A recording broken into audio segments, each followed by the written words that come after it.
भगवान शिव को अपमानित करने के लिए दक्ष ने हरिद्वार के कनखल में एक यज्ञ की रचना की और सबको बुलाया। छोड़ ब्रह्मा, विष्णु और महेश, 3 देवताओं को छोड़कर यज्ञ में जितने जितने देवता भाग पाते हैं, नेवते सादर सकल सुर जे पावत मख भाग। बाबा कथा सुना रहे, देवता यज्ञ में भाग लेने जाने लगे। लेकिन देवता भी अद्भुत है साहब, अपनी अपनी देवियों के साथ विमान में बैठ गए और विमान से आकाश मार्ग से चले। जब आकाश से ही जाना था तो थोड़ा बाईपास लेके चले जाते, कैलाश के ही ऊपर से क्यों जाना था। सारे देवताओं का विमान कैलाश के ऊपर से जाने लगा। सती मैया ने देखा, पूछा, प्रभु ये देवता सब कहां जा रहे हैं। बाबा ने पूरी बात बताई। मां ने हाथ जोड़कर कहा, प्रभु पिता भवन उत्सव परमा,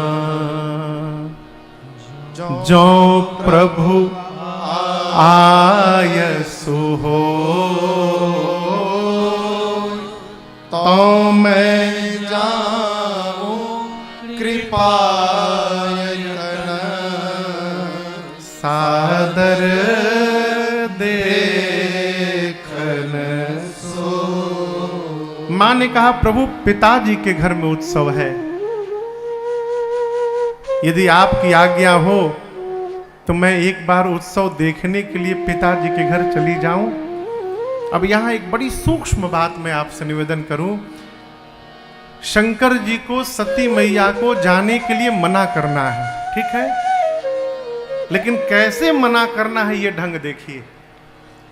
बाबा ने ये नहीं कहा कि देवी आप गलत बोल रही हैं, नहीं जाना चाहिए, ये नहीं कहा।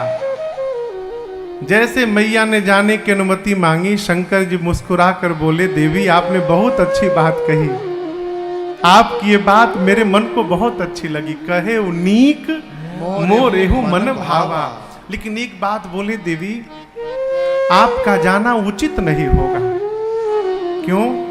ये जितने देवता जा रहे हैं, इन सभी देवताओं को वहां बुलाया गया है।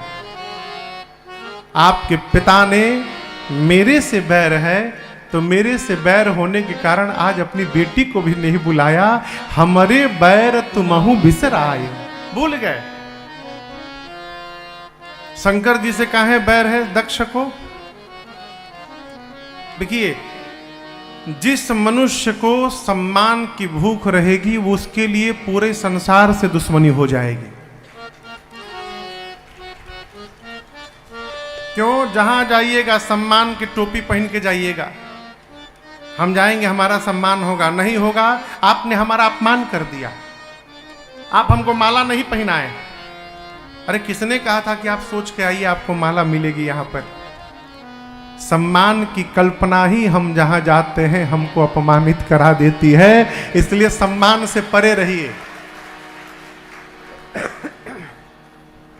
कोई भी किसी का अपमान नहीं करता, हम अपने आप का स्वयं अपमान करते हैं। ब्रह्म सभा में एक बार भगवान शंकर राम नाम में लीन थे। दक्ष गए, बाबा को ध्यान नहीं रहा। दक्ष को लगा कि हमारे दामाद ने हमारा अपमान कर दिया, मैं आया और ये खड़ा नहीं हुआ। उस दिन से शंकर जी को शत्रु मान लिए। शंकर जी बोले, देवी जाना उचित नहीं रहेगा। यद्यपि पिता के घर, मित्र के घर, सदगुरु के घर और स्वामी के घर 4 जगह बिना बुलाए जाना चाहिए। जिसको मित्र कह दिया वहां से निमंत्रण नहीं ढूंढना चाहिए, बिना बुलाए जाइए।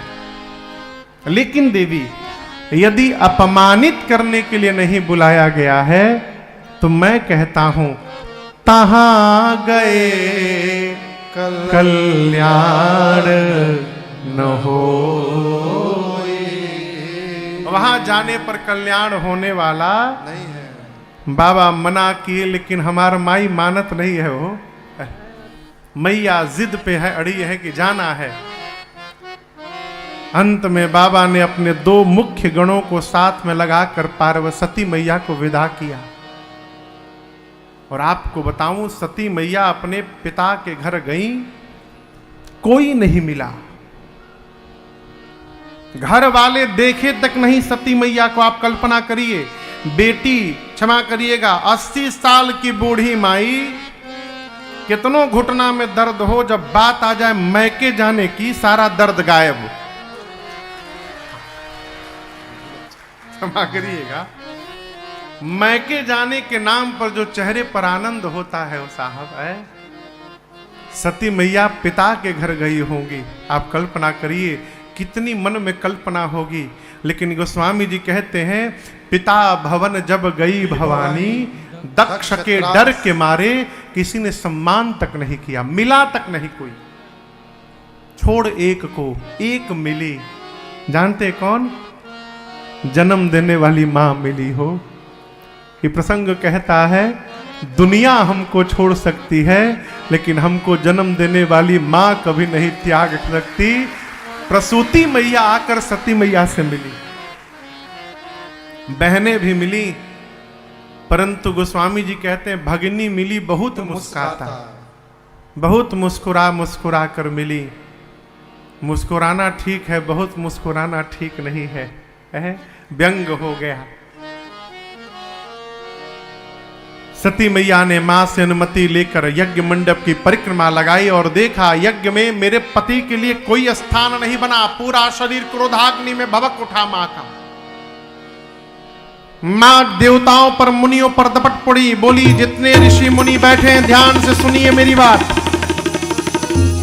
आज इस यज्ञशाले में बैठकर जिसने जिसने मेरे पति भगवान शंकर की निंदा की है, अथवा जिसने बैठकर कानों से श्रवण किया है, आप सबको दंड मिलेगा, अभी मिलेगा।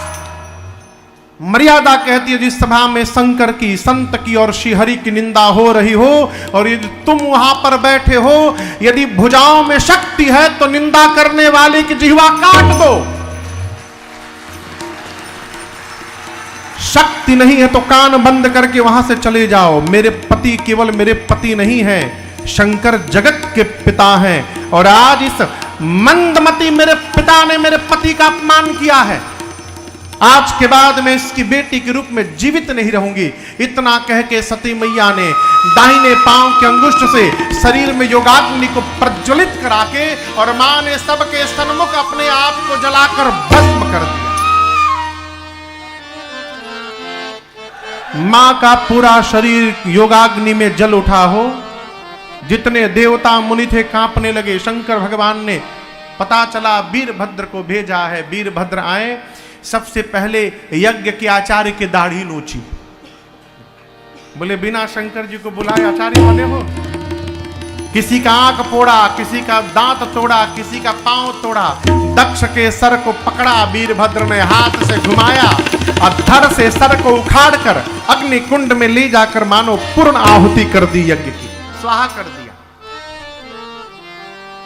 बाद में बकरे का सर लगाकर दक्ष को जीवित किया गया। इधर सती मैया मरने से ठीक पहले, सती मरत हरिसन पर मांगा, सती मरत हरिसन पर मांगा, जन्म जन्म शिव पद अनुरागा, जन्म जन्म शिव पद अनुरागा, तेहि कारण हिम गिरि गृह जाई, तेहि कारण हिम गिरि गृह जाई। मैया जनमी पार्वती तन पाई, जनमी पार्वती तन पाई, जनमी पार्वती तन पाई। मरने से ठीक पहले मां सती ने राम जी से वरदान मांगा है। किससे मांगा? जोर से कहिए। क्यों मांगा? शंकर जी से काहे नहीं मांगा? और क्या मांगा? माँ मांगती हैं, प्रभु कृपा करिए और वरदान दीजिए अगले जन्म में भी जन्म जन्म शिव पद अनुराग। मेरा अनुराग जन्म जन्मांतर बाबा शंकर के ही चरणों में बना रहे, अर्थात मैं उनके ही चरणों की दासी बनूं प्रभु, इसके अलावा आपसे कुछ नहीं चाहिए। ये हमारी संस्कृति है। हम एक जन्म की यात्रा नहीं करते, हम जन्म जन्म की यात्रा करते हैं। और ये केवल भारत में है, भारत के बाहर जन्म जन्मांतर छोड़िए, यही जन्म में कितना बदलेगा भगवान जानत है। एक ही जन्म में। लेकिन हम अरे जन्म जन्म का साथ है तुम्हारा हमारा, तुम्हारा हमारा। अरे जन्म जन्म का साथ है हमारा तुम्हारा, तुम्हारा हमारा। जन्म जन्मांतर यात्रा जन्मों से चली आ रही है और आगे भी चलती जाएगी। जो है अगले जन्म में वही मिलेगा।